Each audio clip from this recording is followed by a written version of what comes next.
Bueno, buenas tardes a todos, espero que se encuentren muy bien.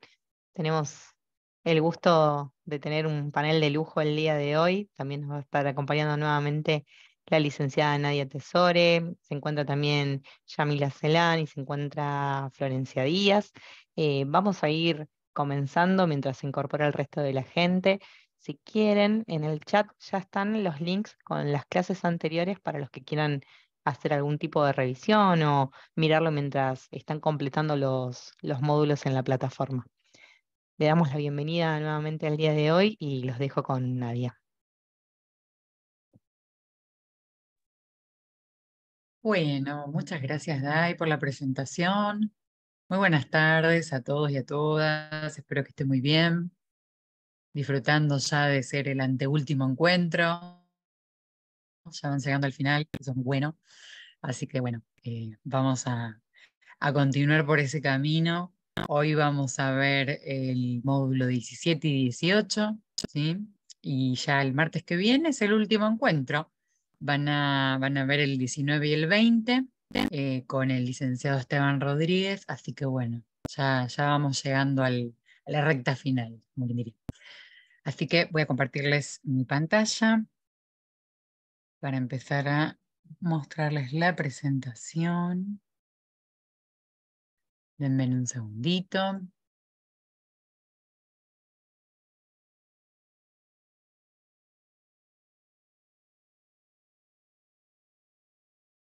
Estamos. Ahí estamos. Listo. Ahí se ve bien grande la pantalla. ¿Se ve completa? Ahora sí se ve completo.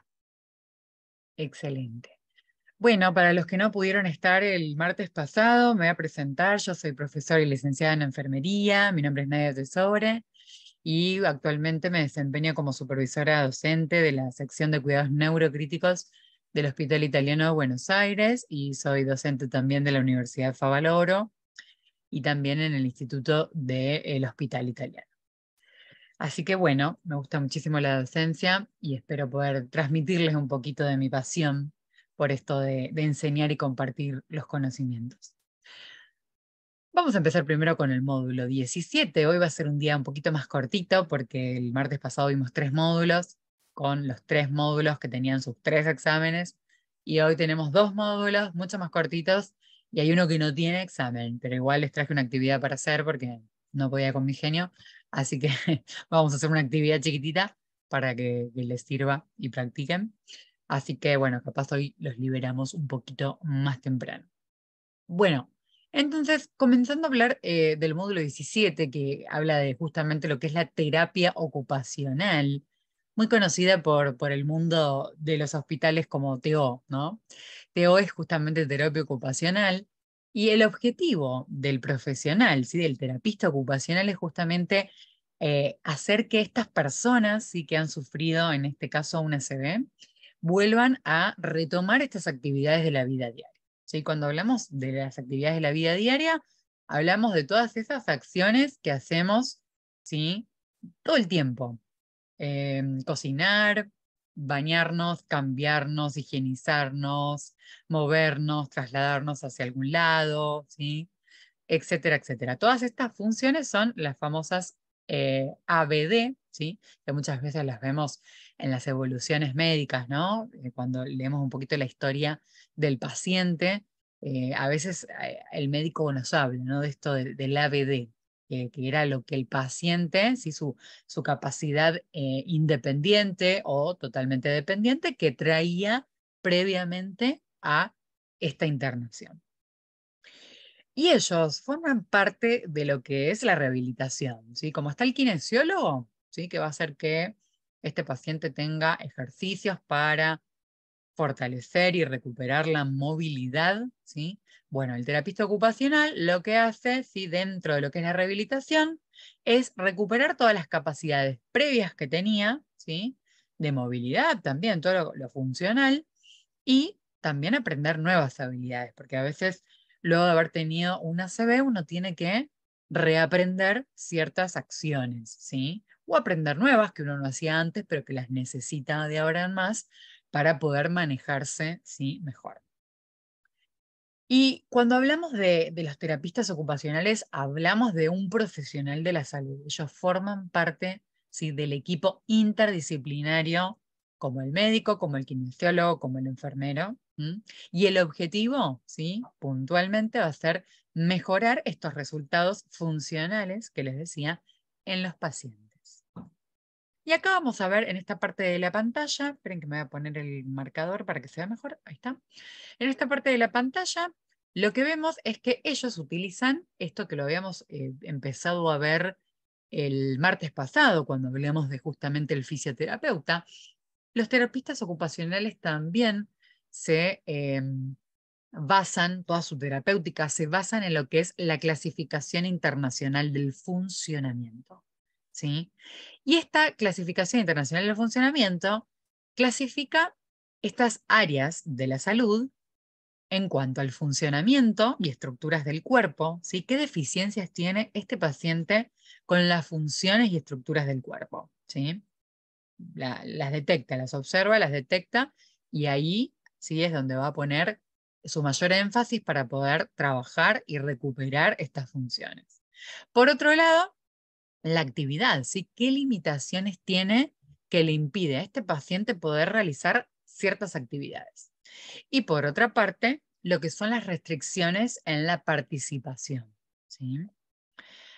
Ahora, todas estas áreas de la salud que pueden verse afectadas de este modo, ¿sí?, por un problema de salud, un trastorno, una enfermedad, en este caso el ACV, va también a estar influenciado, ¿sí?, en el medio, ¿no? No va a estar solito estas limitaciones, sino que van a estar en el medio de todos factores del medio, de alrededor, ¿sí?, contextuales, que tienen que ver con factores del entorno, ¿sí?, y factores personales.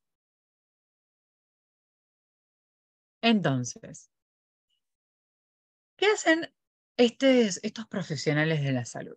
Por un lado, van a hacer lo que es un proceso, como leemos acá, de intervención terapéutica. Y ahora yo cuando se los expliqué, enseguida les va a aparecer y se van a acordar de lo que es nuestro famoso PAE, de nuestro proceso de atención de enfermería, ¿sí? Ellos tienen como una especie de PAE que se llama así, proceso de intervención terapéutica. Tiene algunos pasos más que nuestro PAE, pero es muy similar. Miren, primero lo que hacen es la etapa de valoración, que justamente la palabra lo dice, valoran al paciente dentro de las primeras 24 horas, ¿sí?, de internación, y ahí recopilan toda la información que creen necesaria y evalúan sus necesidades, ¿sí? La famosa base de datos. Recopilan toda esa info que tienen de cada paciente, ¿sí?, y pueden ver qué necesidad puntual tiene. En segunda instancia viene la etapa de análisis. ¿Y qué hacen? Analizan justamente toda esta información que recopilaron. En una tercera etapa aparecen los objetivos, ¿sí? Establecen los objetivos de tratamiento con el paciente. ¿Qué necesidades tienen, ¿no? Primero, lo recopilé en la etapa de valoración. Los analicé. Bueno, ahora, ¿qué objetivos me voy a establecer, ¿sí?, para luego, y nos vamos a la cuarta etapa, poder planificar el tratamiento, ¿sí? Para poder planificarlo, y si yo una vez que lo planifico, luego lo voy a poder en una quinta etapa implementar, ¿sí?, la ejecución de nuestros objetivos. Los planifico, los ejecuto, los implemento, y por último, como nosotros hacemos, ¿sí?, en el PAE, en la última etapa, evaluamos los resultados de lo que hemos, ¿sí?, utilizado como opción terapéutica con este paciente. ¿Y qué conocimientos específicos necesita justamente este terapista ocupacional para tratar todos los síntomas de una ACV? Por un lado, va a necesitar tener conocimientos neuroanatómicos y neurofisiológicos, ¿sí? Muy importante que ellos sepan de dónde vienen estas funciones, de qué área. Bueno, ¿dónde está el área que hace que este paciente se pueda mover, ¿no? Bueno, entonces eso nos lo va a dar la neuroanatomía. y todo el proceso, ¿sí? De estas funciones, de dónde se origina, por dónde va, cómo termina, ¿sí? De quién termina dando la función. Todo eso es la neurofisiología. Por otro lado, van a tener que tener, por supuesto, el conocimiento de los movimientos normales, ¿sí? Para poder justamente poder detectar lo anormal, o el déficit, o lo que falta, ¿sí? O en donde hay que trabajar y poner mayor énfasis.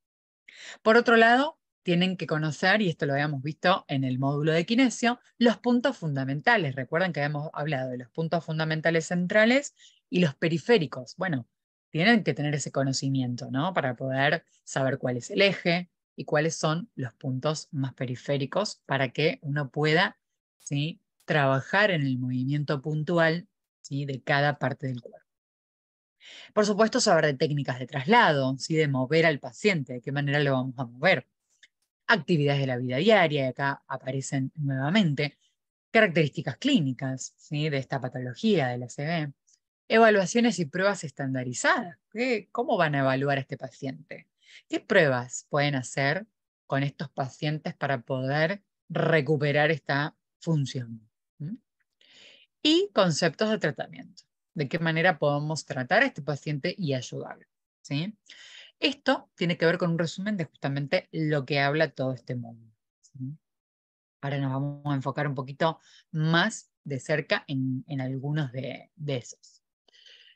Por un lado, entonces, vamos a ver lo que es el proceso de la neurorehabilitación.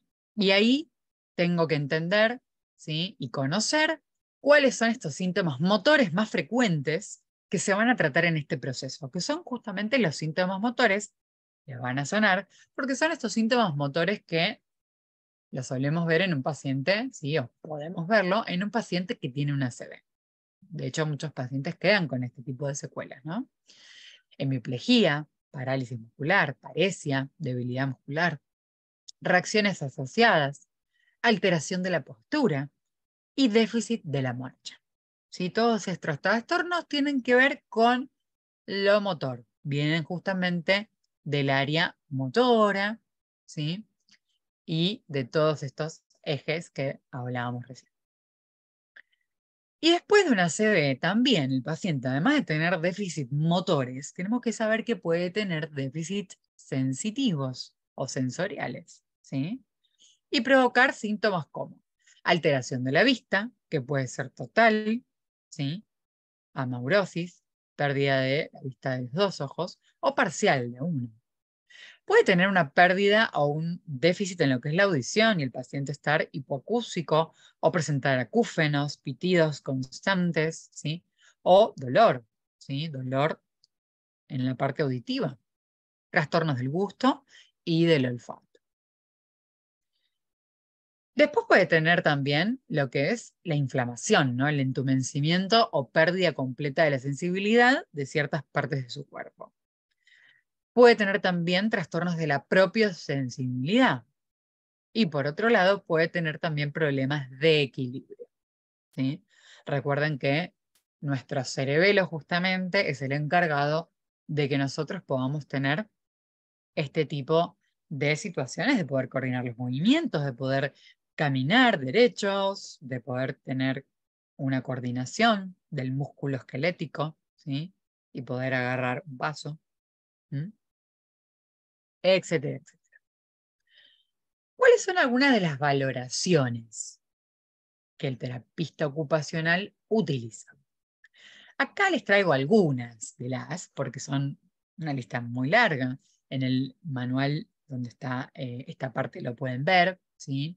Y con detalle una por una. Pero acá para que se lleven una idea de cuáles son estas valoraciones que el TO va a hacer con este paciente. Por un lado, están todas las valoraciones que tengan que ver con la estructura y la función del cuerpo, ¿sí? Y una de las que nombra es la escala del equilibrio de Berg, que tiene que ver justamente con comprobar si este paciente mantiene o no su equilibrio. Por otro lado, están las valoraciones que tienen que ver con la locomoción, ¿sí? Con el movimiento.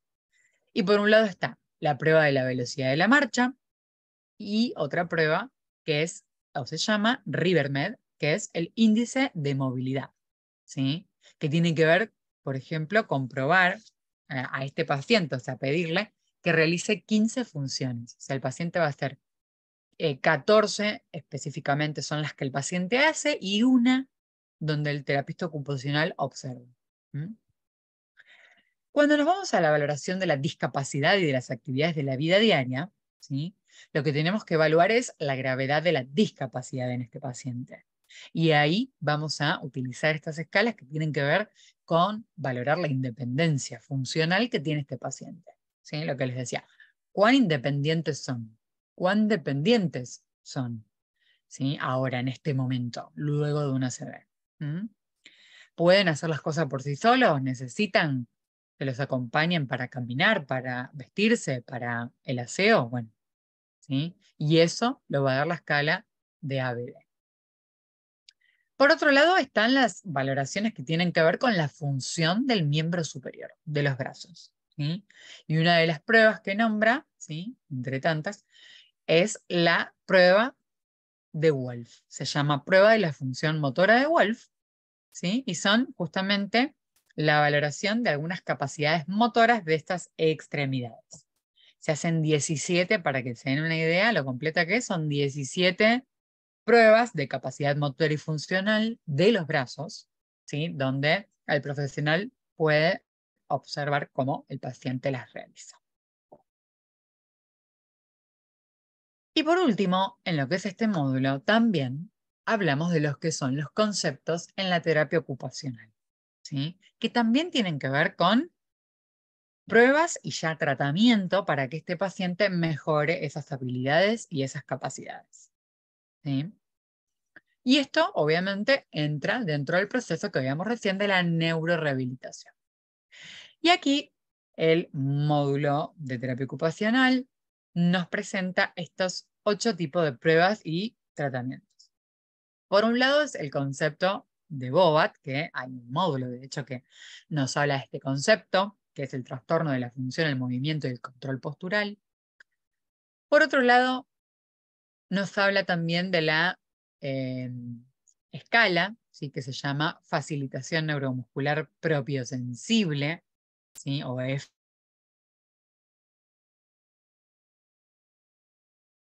FNP, que tiene que ver justamente con técnica, ¿sí? Activa y pasiva de los movimientos, mejorando así el rendimiento, motor. Por otro lado, nos habla del concepto de Affolter, ¿sí? Y esto tiene que ver justamente con una prueba que va a enfocarse en estos pacientes que tienen un trastorno en la percepción. Y si uno tiene trastornos en la percepción, lo que va a tener es justamente poco contenido de la conciencia, ¿no? Vienen esos pacientes que a veces están despiertos, pero no tienen contenido de conciencia, ¿sí? Entonces, ese contenido de la conciencia justamente nos la da la percepción, que viene del SARA, el sistema reticular ascendente, si nos vamos a neuroanatomía, ¿sí? Entonces, este concepto aborda a estos pacientes que tienen dificultades en la percepción. Y para tener bien en claro las dificultades que puede traer tener trastornos en la percepción, este paciente va a tener inconvenientes para poder interactuar y para poder resolver problemas en su vida diaria.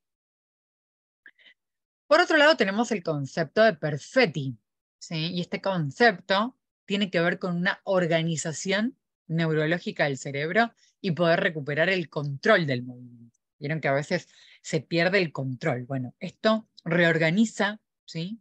Toda esta actividad neurológica y que el paciente pueda controlar estos movimientos. Por otro lado, nos hablan de la terapia del movimiento inducido por restricción, ¿sí? Que esta prueba intenta que el paciente, ¿sí? Use más su extremidad afectada. Porque lo que sucede cuando un paciente queda con esta debilidad o parálisis muscular de un lado, usa o intenta mover todo el tiempo la que puede, ¿no? Pero si yo todo el tiempo estoy dándole funciones a la extremidad que puede, me olvido de la que no puede, si la dejo de lado. Entonces, no la hago trabajar, ¿no? Entonces, esta terapia del movimiento inducido por restricción justamente hace que se se bloquee el movimiento de la que funciona, ¿sí? De la que no tiene problemas, para que el paciente, ¿sí? Pueda rehabilitar y darle vida a ese miembro que quedó debilitado o paralizado. Por otro lado, tenemos lo que es el entrenamiento orientado a la deficiencia, o EOD, ¿sí? Que este tipo de entrenamientos va a mejorar el déficit del control motor, que también nos va a afectar a las capacidades de la vida diaria. La terapia en espejo, que esta terapéutica justamente vieron que en el espejo se ve al revés. Entonces, el paciente justamente intenta, eso ayuda a que el paciente pueda movilizar, ¿sí? Que se vea que moviliza justamente en el espejo su miembro más afectado, ¿sí? Y este tipo de terapia se recomienda más que nada en estos pacientes que tienen un tipo de hemiparesia grave, ¿sí? Una debilidad muscular muy importante. Y miren esta que interesante, la imaginería mental, que tiene que ver justamente con realizar movimientos, ¿sí? Que se practican mentalmente. O sea, yo pensar que estoy moviendo, ¿sí? El brazo, pensar mentalmente, ¿sí? Para que luego sea más fácil poder ejecutarlo. ¿Mm? Entrenamos la mente para que luego se pueda dar físicamente, ¿sí? Bueno, y como les prometí, este módulo es mucho más cortito que el resto, así que lo que vamos a hacer ahora, que me imagino que han tomado nota, vamos a poner en práctica un poquito lo que hemos aprendido en este módulo, ¿sí? O para ver también qué dudas han quedado y demás. Y ahora les va a aparecer en la pantalla, ¿sí? Una pregunta, que es la pregunta número 1, que dice así: ¿cuál de estas áreas no pertenece a la clasificación internacional del funcionamiento? Vieron que habíamos visto que se hablaba de algunas áreas de la salud, ¿sí? Que podían estar afectadas con déficit y demás, ¿no? Ya pueden ir votando si quieren, ¿sí? Y las respuestas pueden ser participación, ¿cuál no? Participación, actividad, factores personales, partes del cuerpo o funciones corporales. ¿Cuál no aparecía ahí? Había una que no estaba, ¿no? Había tres como muy principales. Después habíamos hablado del contexto, del entorno, que podía alterar la situación. Pero hay una que no aparecía. ¿Cuál era? Ahí están votando, muy bien, están participando. Bueno, hay respuestas en todas las opciones, pero hay una que está un poquito más avanzada en la barrita de respuestas. Bueno, ¿quieren ver cuál es? A ver, ¿cuál era la que no pertenecía a esta clasificación internacional del funcionamiento? Muy bien, era justamente la respuesta más votada, ¿sí? Las partes del cuerpo. ¿Mm? Bien, seguimos, vamos con la número 2. ¿Qué conocimiento específico interesa a un terapeuta ocupacional para tratar las manifestaciones de un ictus? ¿Se acuerdan que habíamos visto un listado de todo lo que el terapista ocupacional tiene que saber? Hablamos, tienen que poner la que sí, esta es afirmativa. ¿Qué conocimiento específico tiene que saber? ¿Alergias cutáneas? ¿El terapista ocupacional tiene que saber sobre alergias cutáneas? Ya pueden votar, ahí apareció la segunda pregunta. ¿Sobre conocimientos nefrológicos del riñón?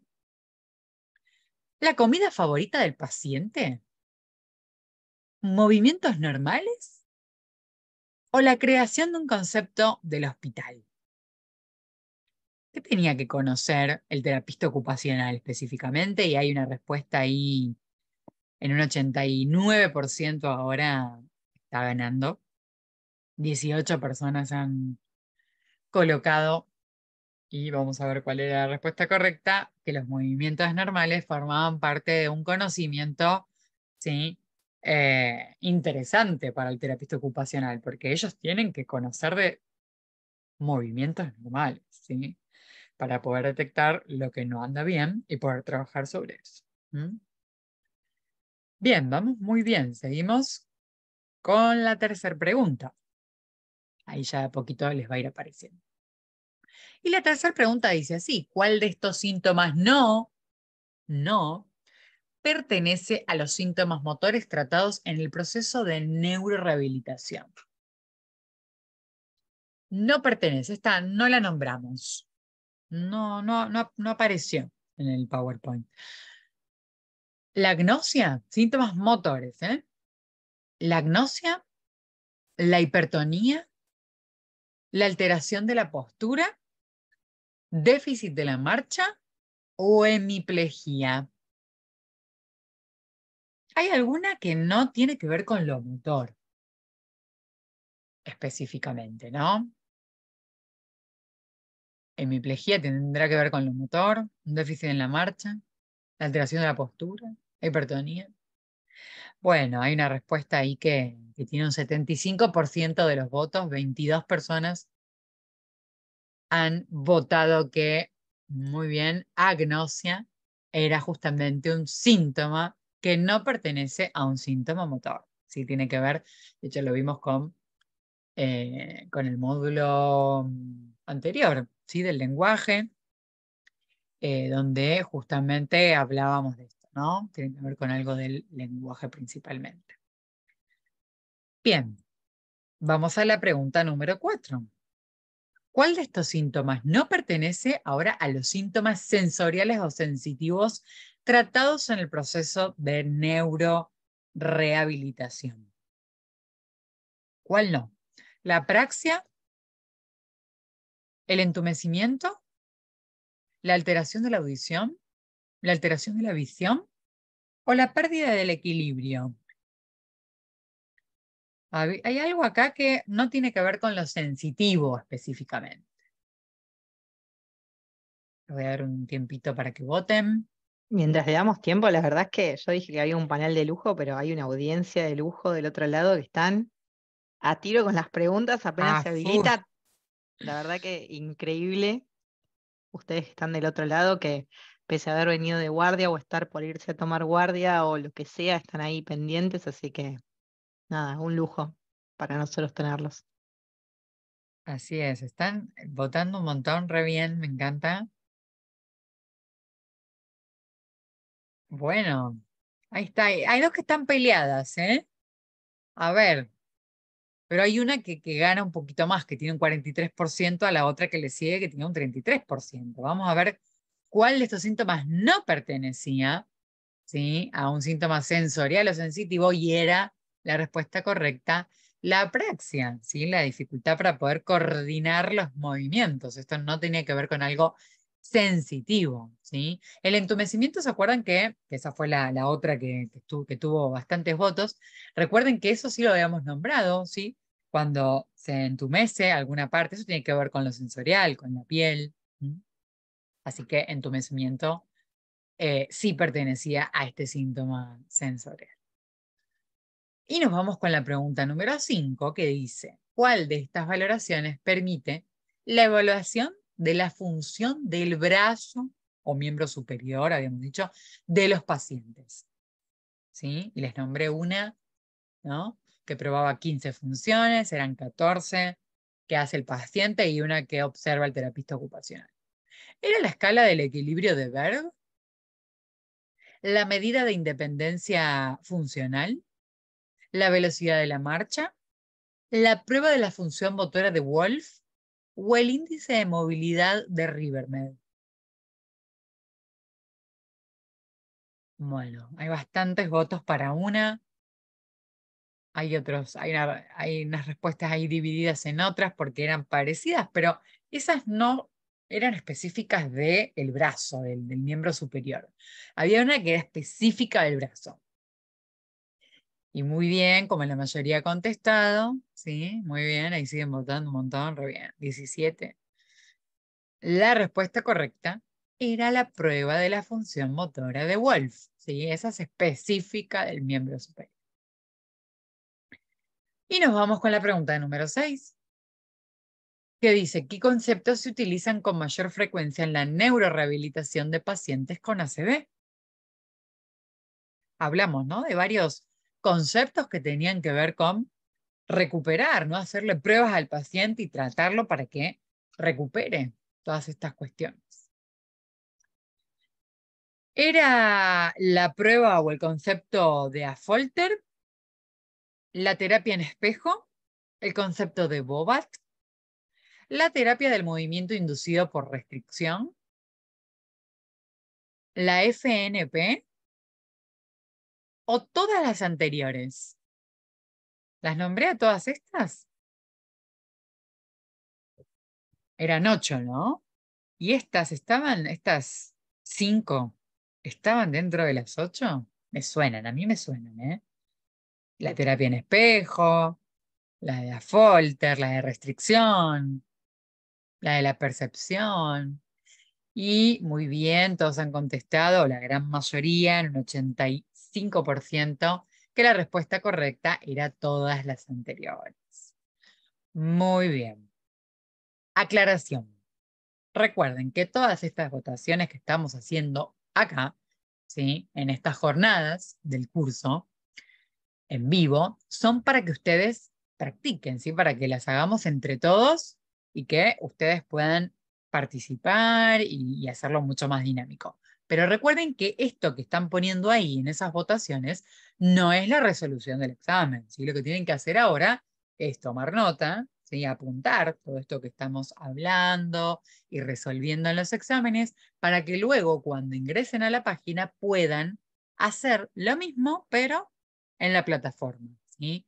Resolver el examen, esto del multi, es igual, ¿eh? Miren que está sacado prácticamente muy parecido, y de ahí ustedes empiezan a hacerlo, ¿sí?, a responder todas las preguntas del examen para poder pasar al siguiente módulo, ¿sí? Recuerden que esto es de práctica, esto es para ayudarlos a ustedes a avanzar con el curso, ¿sí? Muy bien, y así nos vamos al último módulo de esta noche, tarde-noche, sí, que es el módulo 18, que es gestión de la comunicación. Un módulo que particularmente a mí me gusta bastante y aprendí, ¿sí?, a nivel profesional, y me sirvió, ¿no?, a nivel profesional muchísimo. Bien, vamos a empezar primero con lo que es la introducción de este módulo, que nos habla de la comunicación en un equipo transcultural. ¿Y qué tiene que ver esta transcultura con lo que vamos a ver en este capítulo, que es la comunicación? Bueno, porque las culturas, justamente, que vemos y que encontramos en diferentes partes del mundo son distintas, ¿sí? Cada cultura es única y cada cultura puede tener ciertas, eh, ciertos rituales, ciertas formas de hablar, idiomas distintos, ¿sí?, formas de actuar, formas de ser, formas de alimentarnos, ¿sí? Todas estas culturas van a encontrarse muy distintas en cada parte del mundo. Y esto, justamente, ¿sí?, va a tener que ver con lo que es el aumento de hoy por hoy de la globalización, ¿sí? Acá en esta imagen que vemos, justamente esto, ¿no?, la representación de lo que es la globalización. Las personas viven viajando de un lugar hacia otro, ¿no? Estamos todo el tiempo yendo de acá para allá, ¿no? Cuanto más viajamos mejor, más felices somos, pero a veces uno tiene que viajar por trabajo, uno tiene que viajar a veces por hacer una cierta acción o una visita a una familia, ¿no? Y volvemos, y permanentemente hay gente viajando de un lado para otro, ¿sí? Y eso es justamente el aumento de la globalización que se vio en estos últimos años y décadas, ¿no?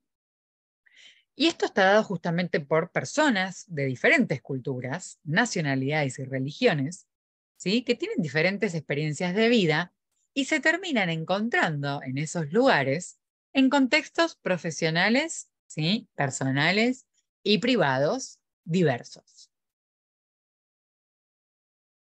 Estas personas, ¿sí?, abandonan su lugar de natalicio, donde han nacido, como les comentaba, ¿no? A veces por trabajo o por razones personales, ¿sí? Donde de repente se encuentran en un país extranjero y tienen que convivir, ¿no? Y de repente amoldarse y acomodarse en una cultura completamente diferente, donde el entorno, el idioma, las expresiones faciales, los gestos, la conducta, los valores y los rituales, ¿sí?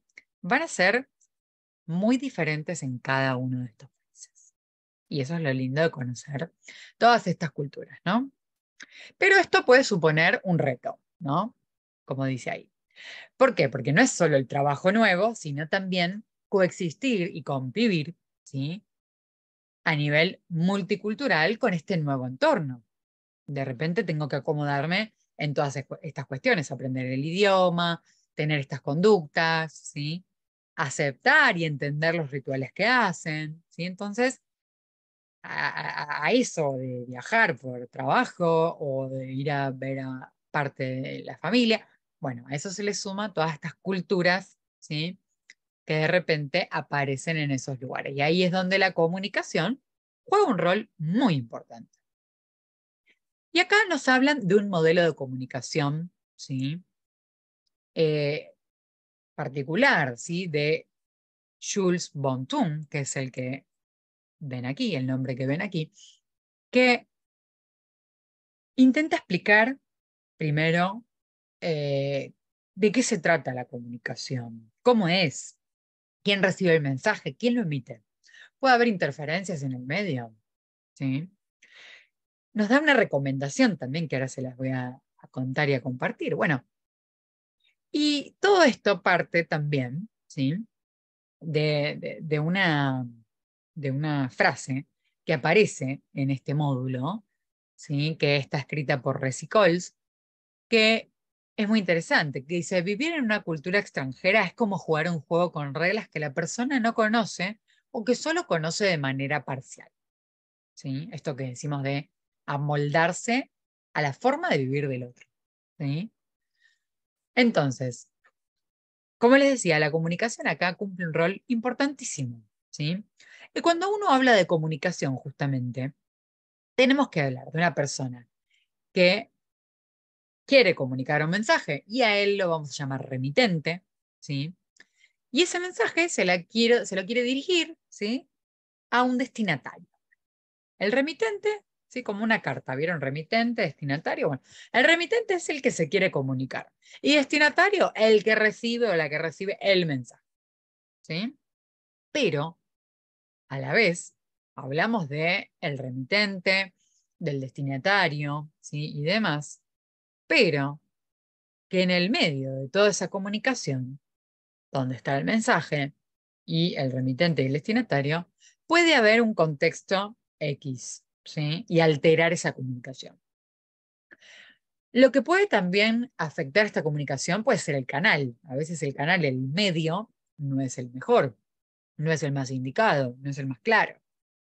Y los códigos, ¿sí? La forma que nosotros emitimos ese mensaje, depende del código que utilicemos, obviamente va a tener que influir o va a tener implicancia en luego lo que le termine llegando, ¿sí? Al destinatario. Entonces, estos mensajes lo que sucede es que a veces sufren ciertas interferencias. Por eso es que para la interpretación personal, ¿sí? Durante la comunicación, Jules Van Thun nos recomienda separar de forma consciente tres procesos de recepción. ¿Cuáles son esos tres procesos? Percibir algo, cuando me envían el mensaje, interpretarlo, si yo interpreto ese mensaje, y luego puedo llegar a sentir algo por ese mensaje que me han enviado. Entonces, si una persona tiende a percibir, que a veces sucede, ¿no? En la comunicación, si una persona tiende a percibir un comentario que suena negativo, como algo humillante, vieron que a veces malinterpretamos el mensaje por la forma que se emitió ese mensaje, ¿no? Si yo lo siento como humillante, esto puede generar un daño en la persona. Si vieron cuando uno dice, che, debería decírselo de esta forma o de una mejor forma porque la verdad el otro lo percibió mal, ¿no? O sea, mi intención no era, pero el otro... Entonces el otro lo puede interpretar de una forma, lo puede percibir de otra y puede sentir algo, ¿sí? Con todo eso que yo le estoy comunicando.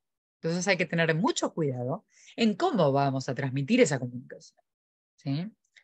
Y acá el ejemplo este que me encantó del marinero, ¿sí? De repente sabemos que los marineros viajan, ¿no? Viven la mayor parte de su vida arriba de un barco durante 6 meses, quizás seguidos, bueno, un montón de tiempo.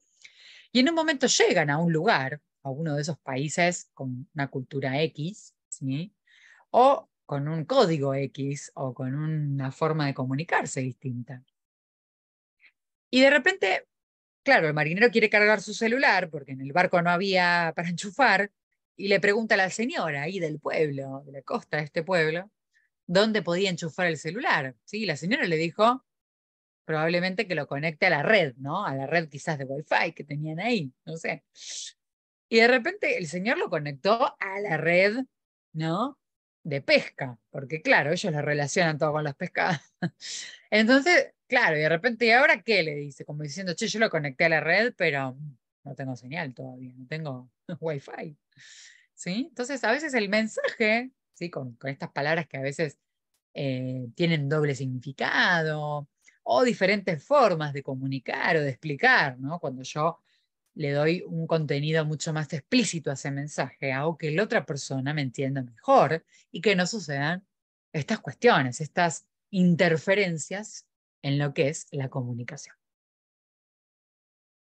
Y esta comunicación, ¿qué tiene que ver con el ACB y con nuestro trabajo? Bueno, por supuesto que nosotros tenemos que tener una muy buena comunicación. De hecho, es una de las metas internacionales, ¿sí? De seguridad del paciente, una comunicación efectiva, ¿sí? Y para tener una comunicación efectiva hay que saber comunicarse, darle la importancia que se merece a la comunicación. Si nosotros trabajamos en un equipo interdisciplinario y yo no me comunico como debería comunicarme, y va a haber un montón de información que falte, un montón de problemas que sucedan a la hora de la práctica diaria, porque, uy, pero nadie me avisó, ¿no? Típico, ¿no? Miren cuántos problemas en la comunicación a veces hay. Entonces, en esta parte del módulo, ¿sí? Nos hablan que en los países europeos, ¿sí? En lo que es la vida profesional, se resaltan 4 competencias. ¿Qué son estas 4 que aparecen acá?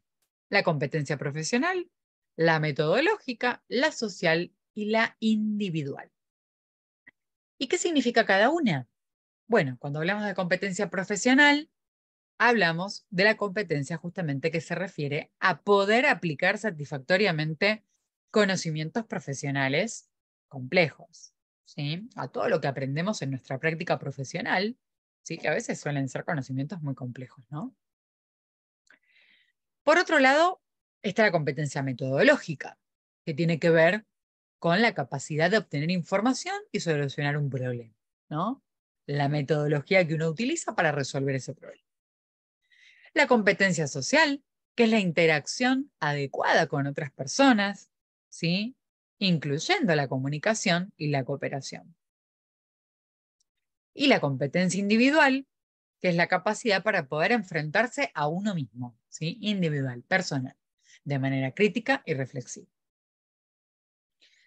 Y en el medio de todas estas competencias pueden surgir males entendidos, ¿sí? Malentendidos. ¿Por qué? Porque a veces, y acá nos ponen un ejemplo, la verdad que todos creo que hemos pasado por esto en algún momento de nuestro trabajo, siendo enfermeros y enfermeras, ¿sí? A veces, ¿qué pasa? Utilizamos mucho lo que es la terminología médica y enfermería, ¿sí? Y como usamos mucha terminología de este estilo, a veces para hablar más rápido, resumir o cuando escribimos y evolucionamos, utilizamos siglas, ¿sí? Abreviaturas que yo ya leo HTA y yo ya sé que es hipertensión arterial, ¿no? O dopamina, RCP, reanimación cardiopulmonar, SG, ¿no? Son muy utilizadas. ¿Cuándo ya volvimos a escribir electrocardiograma? Nunca más, cuando supimos que le decíamos SG para todo.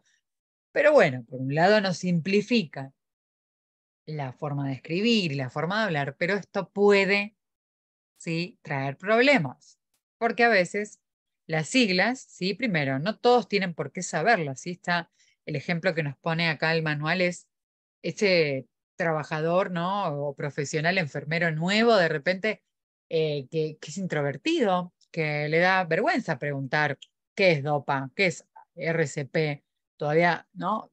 Eh, Debería saber, ¿no? RCP seguramente en la carrera lo habrá escuchado, pero me refiero a un ejemplo, ¿no? PTH. PTH a veces puede significar una cosa u otra, ¿no? Entonces es medio peligroso para esas personas que son algo introvertidas o les da vergüenza preguntar, ¿no?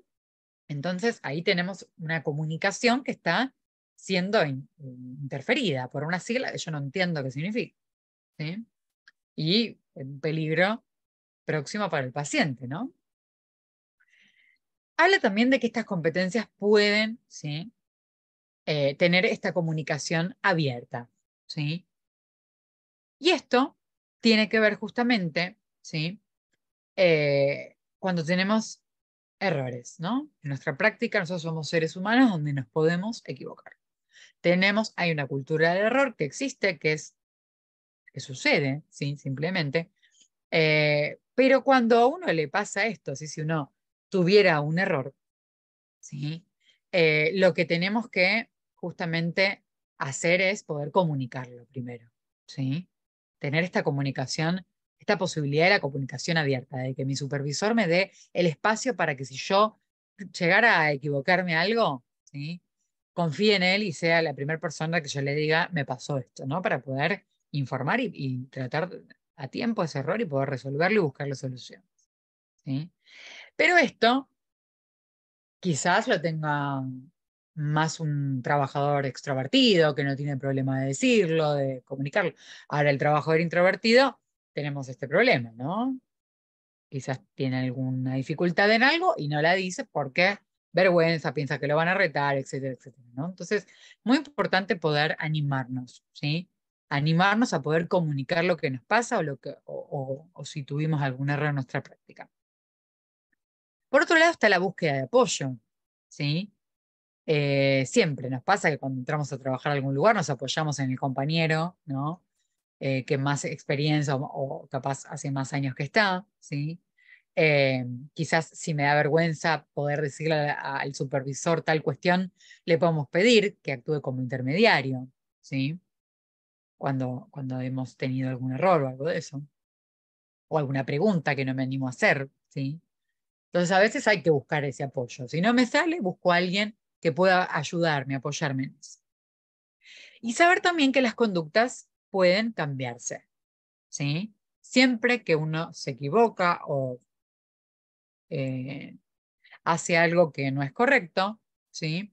Tener una buena conducta, ¿sí? Hacer frente, ¿sí? a ese error y tomar una buena conducta nos permite poder aprender habilidades, ¿sí?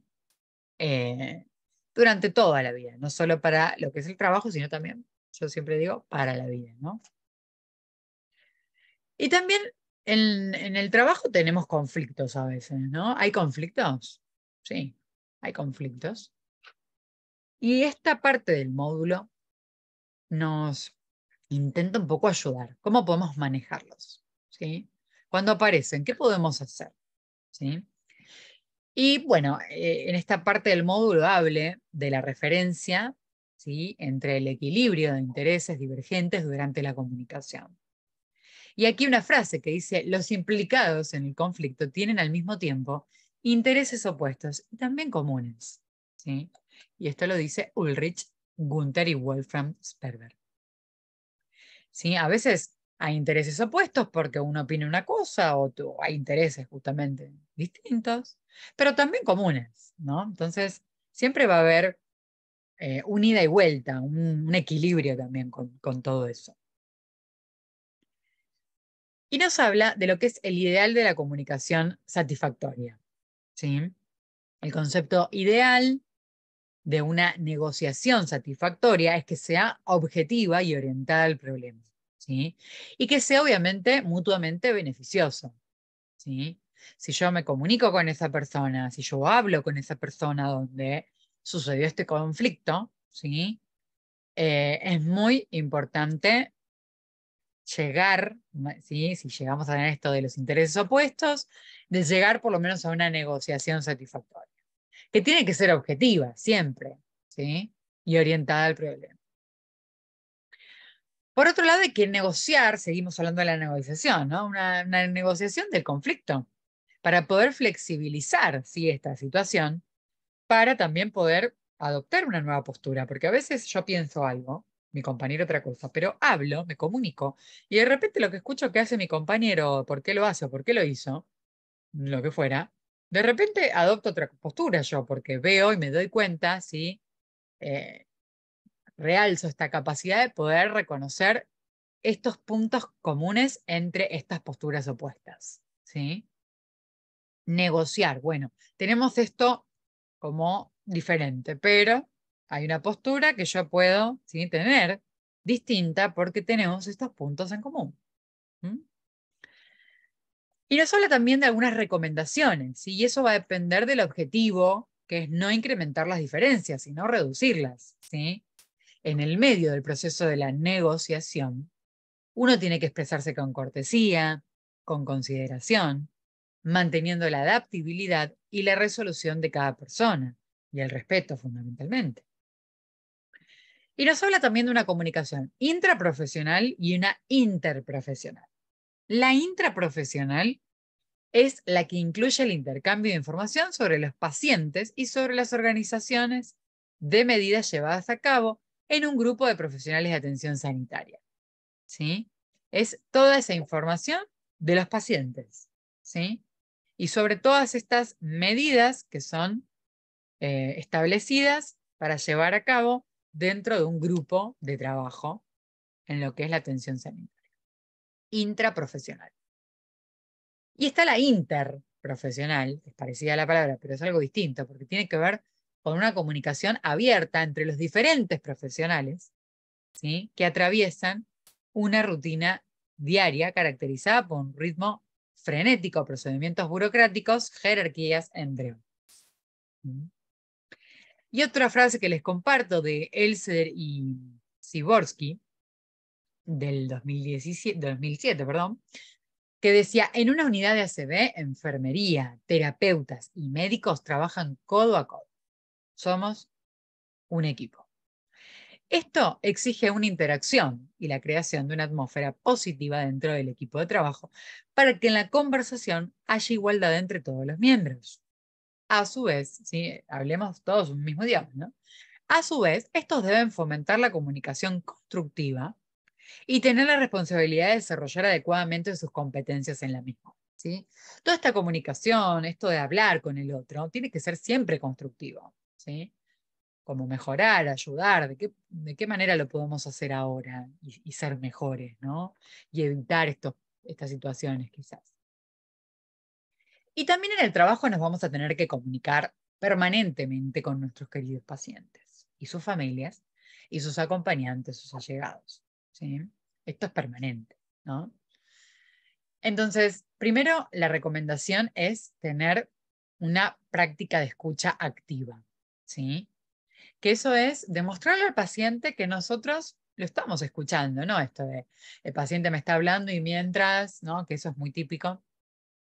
Hay un segundito, yo entiendo a veces que el tiempo nos corre, pero por lo menos un ratito de poder mirarlo a los ojos y mostrarles esta señal de que lo estamos escuchando, ¿sí? De forma activa, que no es que lo escucho y mientras, ¿no? Porque necesitan como esta mirada de ojos a ojos, ¿sí? Donde ellos puedan sentir esta empatía, esta conexión, ¿sí?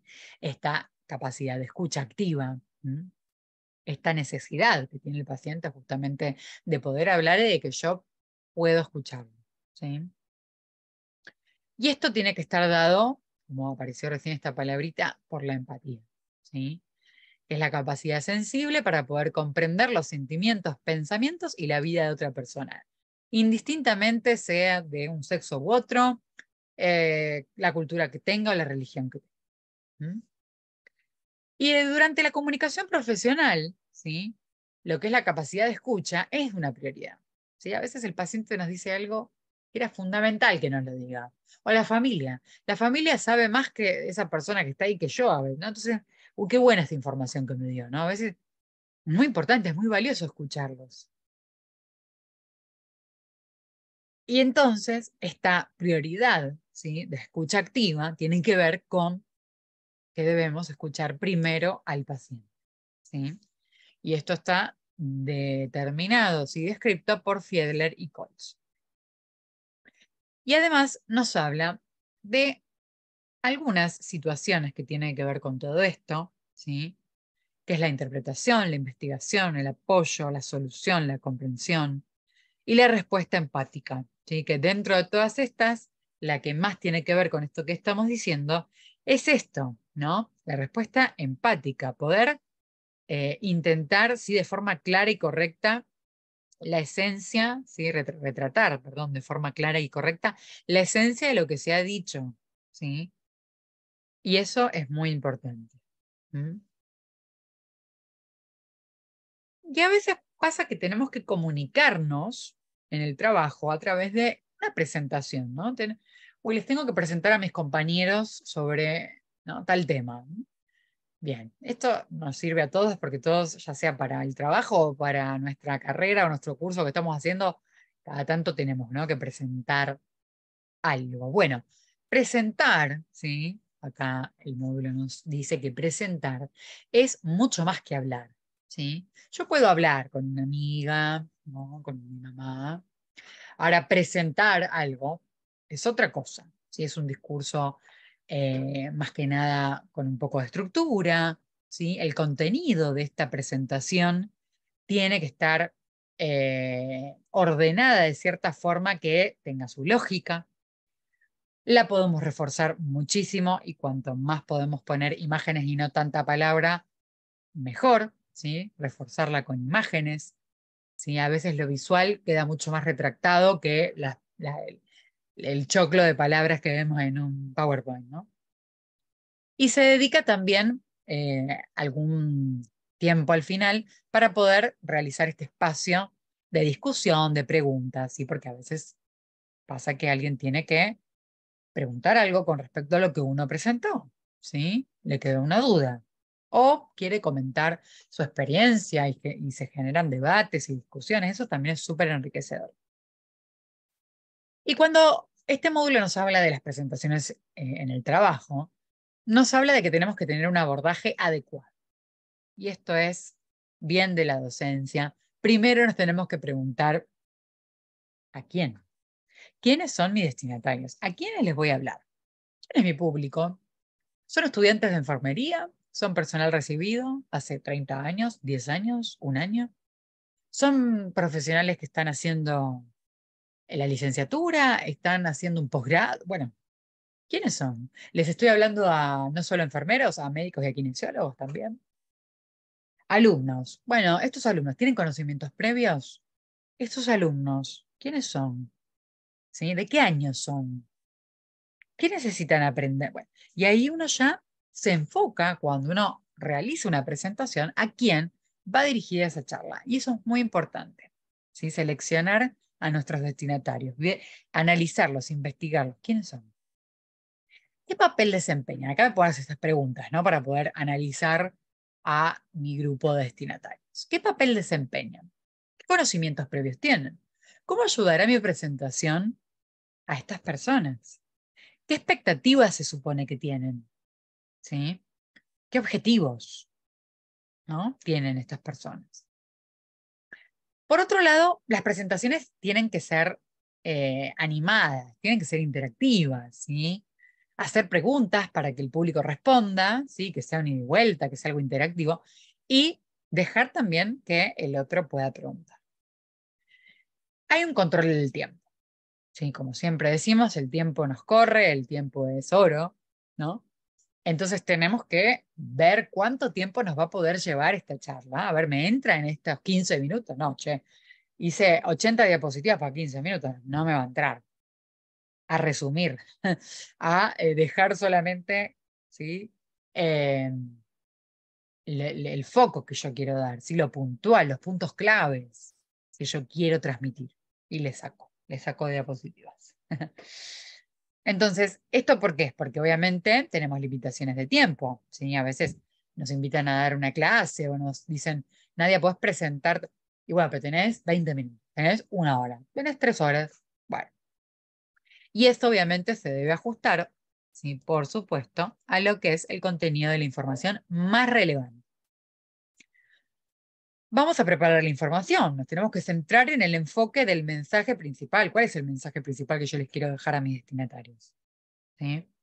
Y esto se presenta con ayuda visuales, se refuerza con información básica, ¿sí? No específica y profunda, porque si no nos vamos, ¿no? Ahí leemos un artículo para ir a la... Pero una presentación, algo básico, algo simple, visual, ¿sí? Video, una plataforma donde uno pueda usar para dar una presentación y que sea totalmente interactiva, con un juego en el medio. Y el aspecto competente, ¿sí? Que justamente tenemos que primero presentarnos. ¿Sí? Si vamos a dar un trabajo, ¿sí? Hablar sobre alguna patología, bueno, hola, el ACV es, no, hola, mi nombre es, soy, ¿quién soy? ¿Sí? Muchos destinatarios no nos conocen, ¿no? Entonces, ¿quién soy? Me tengo que presentar, ¿sí? ¿Quién soy? ¿Qué hago? Resumido, ¿no? Y también tiene que ver este aspecto competente, tiene que ver justamente por la forma, ¿no? Está dado por la forma en que la persona se comunica, en la confianza y en la manera informal de la comunicación. Porque si es muy formal, nos aburrimos todos, nos vamos a dormir la siesta. Si no atrapo a mi público se duerme. Que espero que no esté sucediendo. Sí, uno tiene que poner una impronta en la presentación justamente, ¿sí?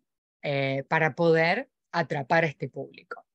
Y qué mejor que poder atrapar a este público con el sentido del humor. Si uno puede meter un bocado, ¿no? Humorístico, ¿por qué no? ¿Sí? Hoy por hoy hay muchas presentaciones que yo veo que, vieron que es el auge de los memes, ¿no? Este año, el año pasado ya, desde la pandemia. Bueno, un meme relacionado con lo que uno quiere explicar y contar está buenísimo porque nos pone, nos descontractura, nos hace reír, ¿no? Como el marinero conectando el celular bueno, esas cuestiones, ¿sí? Dan como una impronta distinta. Entonces, algo así como un tip, ¿vieron esos consejos, ¿no? Que uno da con respecto a lo que es la preparación previa a esta presentación, ¿sí? Como habíamos hablado del control del tiempo, es muy importante escribir, separar. A veces lo podemos tener en la cabeza y ya basta, ¿sí? Es suficiente. Pero es muy importante esto de, bueno, el tema uno de la charla de mi presentación comienza a las 10, ¿no? Como dice acá. Tengo media hora, así que yo preparo esta presentación para que solo me dure media hora, porque de luego 10:30 va a empezar el tema 2, ¿sí? Que también va a durar media hora, porque a las 11 hay un break, hay un descanso, ¿sí? Para descansar, para dejar descansar las mentes de nuestros destinatarios, ¿sí? Porque uno no puede estar concentrado muchas horas seguidas, mucho tiempo, porque obviamente uno empieza a tener esta fatiga mental, ¿no?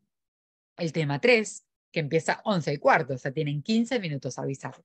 Tienen 15 minutos de descanso, volvemos en 15 minutos. Y a las 12, ¿sí? Que es el cierre con la conclusión y las preguntas. Esos son tips, ¿sí? Todos estos, todo lo que vimos en esta diapositiva son estos tips que nos ayudan muchísimo a la hora de poder preparar una presentación como corresponde y, ya les digo, interesante, atractiva, que llame la atención, ¿sí? Esa es la verdadera forma de poder atrapar al público y que el público pueda realmente aprender de eso, interactivo, entretenido. Así que bueno, hablando de todo eso, les traje un verdadero o falso, una especie de jueguito que nosotros hacemos en la residencia muchísimo. Hacemos preguntas y respuestas, todos esos juegos vienen bien también. Y como no hay preguntas, sí, esto es en realidad me surgió porque no hay preguntas de evaluación. Acá, cuando lleguen al módulo 18, no busquen el examen, porque les va a aparecer este cartel. No hay preguntas de evaluación para el módulo 18, así que una vez que ya hayan leído el PDF del módulo, pueden pasar al módulo siguiente, que es el 19. Pero bueno, lo cierto es que todo esto de la comunicación es súper interesante. Ya les digo, como les anticipaba, estos son temas que no nos sirven solo para la práctica profesional, sino también para la práctica personal, ¿no? De la vida en sí. Bien, entonces, como la idea es repasar un poquito todo lo que hemos visto en este módulo 18, vamos a hacer un verdadero. ¿Mm? Solo 4 y los libero. Vamos a empezar con la pregunta número 1 y ahí les aparece el cartelito de las votaciones, ¿sí? Dice así, atención. La competencia social, ¿se acuerdan que habíamos visto varias competencias metodológicas, social, profesional? Bueno, acá dice, la competencia social se refiere a la capacidad para aplicar satisfactoriamente conocimientos profesionales complejos. ¿Esa era la competencia social? ¿Esto es verdadero o falso? Había 4, ¿no? Habíamos hablado de la competencia metodológica, de resolver un problema, ¿no? Habíamos hablado de la competencia profesional, de la social, y esta definición. Entonces, ¿es verdadera o falsa? La social tenía que ver con esto de la capacidad para aplicar satisfactoriamente conocimientos profesionales. Bueno, ahí están votando, hay 26 votantes. 19 les voy soplando cómo viene la votación, no sé si les aparece, pero yo se lo soplo por las dudas si no lo ven. Viene ganando el falso. Ahí dice que 22 personas han colocado que esta afirmación es falsa. Y 9 personas, ¿sí? De 40, wow, un montón, han puesto que es verdadero. Vamos a ver cuál es la respuesta final. Yo voy a apretar lo que contesta la mayoría. Acá, siendo las 20:16 de la noche, acá dicen las 44, perdón, personas, 45 personas que están votando, ¿sí? De las 45, 35, o sea, la gran mayoría dijeron que es falso. Entonces yo voy a seleccionar falso. Y la respuesta es correcta. Es falsa, porque esa tenía que ver justamente con lo que era la práctica o la competencia profesional, ¿sí? Vieron que habíamos dicho que esto adquiere conocimientos complejos de la práctica profesional. Esa no es la social. Sí, la social tenía que ver con la interacción, ¿no? Con otras personas, con la comunicación, con la cooperación. Esa era la social. Así que la respuesta es correcta y acá el grupo de estas enfermeras que ha contestado correctamente están muy contentas las chicas. Nos vamos a la pregunta número 2 y ahí les aparece ya en pantallita la votación número 2 que dice así, durante la comunicación profesional, la capacidad de escucha es una prioridad. Esto significa que debemos escuchar primero al paciente. ¿Esto es verdadero o falso? ¿Qué habíamos dicho de la capacidad activa de mirarnos a los ojos un ratito para dar esa seguridad de que lo estamos escuchando? ¿Sí?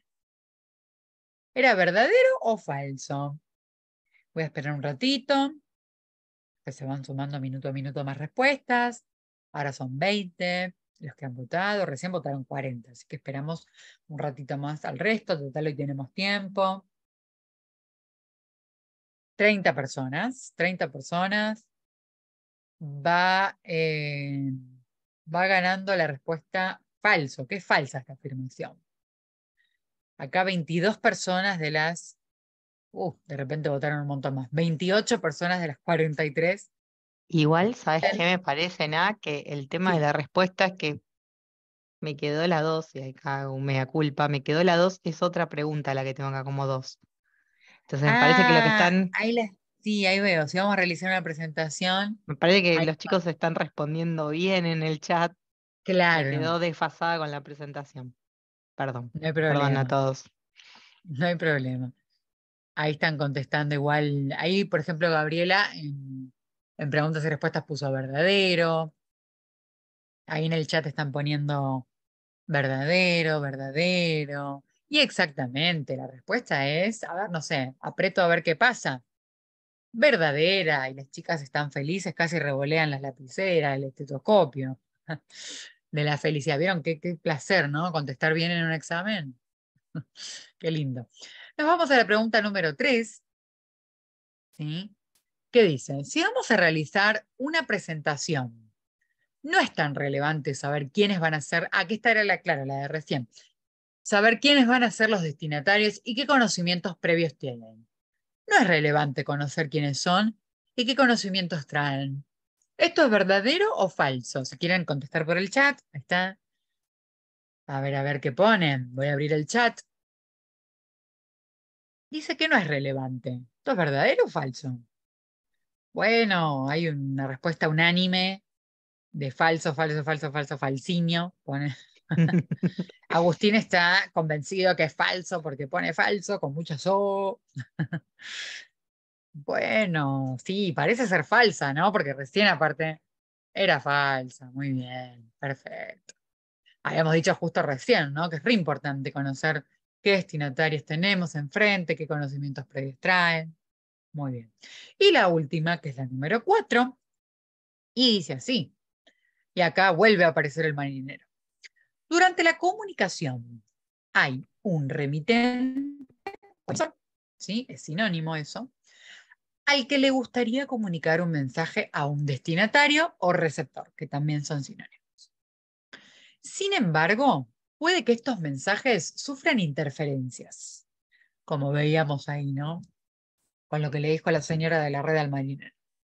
¿Esto es verdadero o falso? Ahí en el chat veo que ponen, algunos ponen verdadero, Ale siempre presente ahí, muy bien. Vamos a ver en votaciones. Esta sí, es esta la pregunta. Y acá hay un 100%, 47 personas que están participando, están colocando que esta respuesta es verdadera. Y la respuesta, a ver si yo pongo falso, porque como contestan muy bien, no van a poder ver qué aparece si uno pone falso. A ver si uno pone falso. Ay, no está contenta esa enfermera, se le cayó todo. De hecho, ¿vieron cuando nos agachamos? Se nos cae todo lo que tenemos en el bolsillo que necesitamos, se nos cae todo, ¿no? Típico.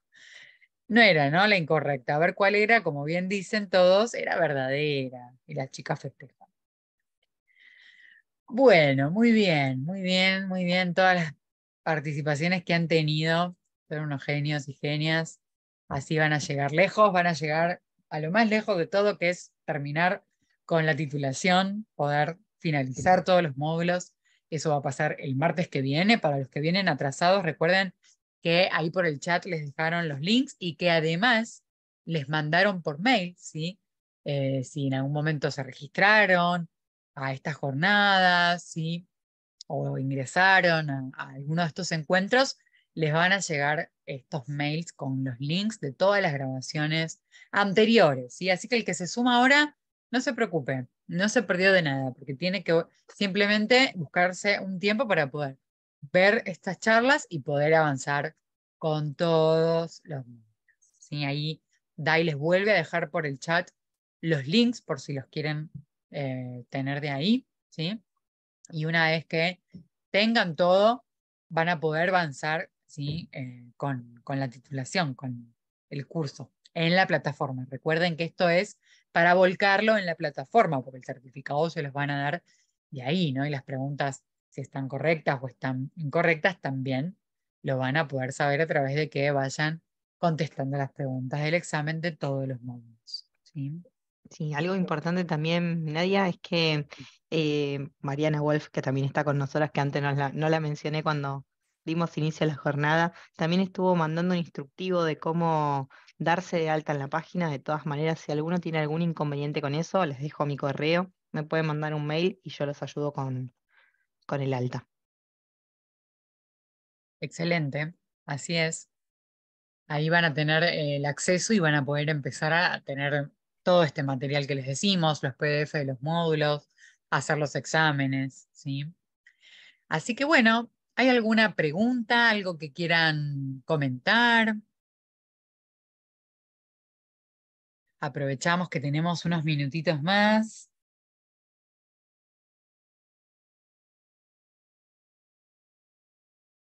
Esperen que abro el chat, acá lo veo. Veo una carita con corazón de Ceci.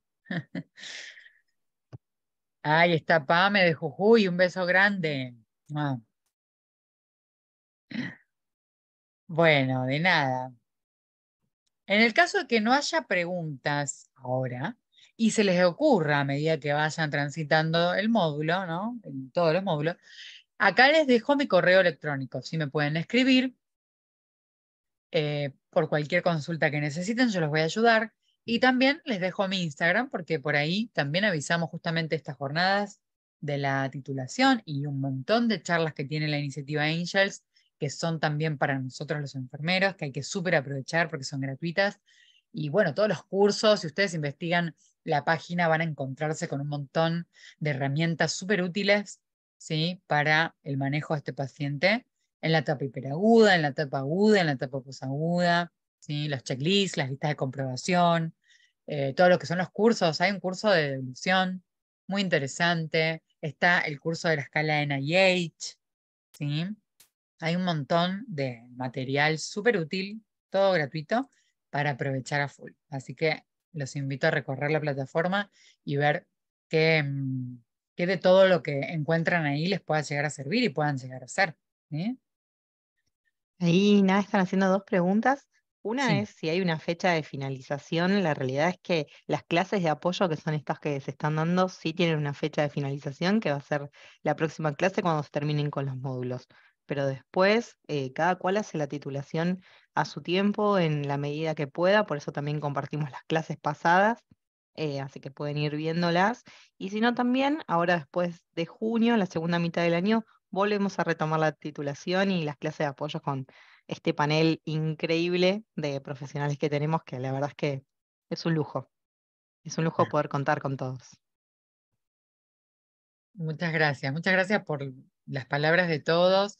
Nos estamos muy contentos en realidad que ustedes estén a gusto, que les sirva, que puedan entender mejor los módulos y facilitarles, ¿no? Que es la idea de estas jornadas, facilitarles el contenido de los módulos para que puedan avanzar lo más rápido posible, pero tal cual, no hay tiempo, es tiempo autoadministrado. Ustedes se administran su propio tiempo, ¿sí? Es como un curso asincrónico donde uno se establece los tiempos y no hay fecha de vencimiento o de finalización, ¿sí? Obviamente, cuanto más rápido lo hagan y menos dejen pasar el tiempo, mejor va a ser porque va a haber más enfermeros preparados, ¿sí? Capacitados y especializados en la atención de este paciente con ACV. Así que a meterle pata, que ya les queda muy poquito, ¿sí? Hay muchos enfermeros que durante todo este transcurso se están de a poquito recibiendo, certificando, así que bueno, ustedes van por ese camino también, así que bueno,